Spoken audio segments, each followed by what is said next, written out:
Hey guys, in this video I will show you how to transfer Samsung Notes to iPhone. Alright, let's begin. First, on your Samsung phone, go to Settings. Scroll down and tap on Google.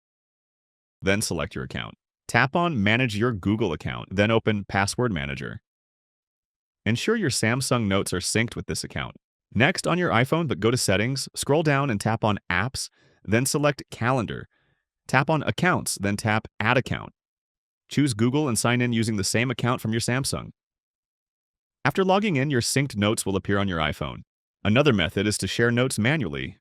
Open the Samsung Notes app, select a note, tap the three-dot menu, and tap Share. You can send it through email, WhatsApp, or any other sharing option directly to your iPhone. A third method is using Google Drive.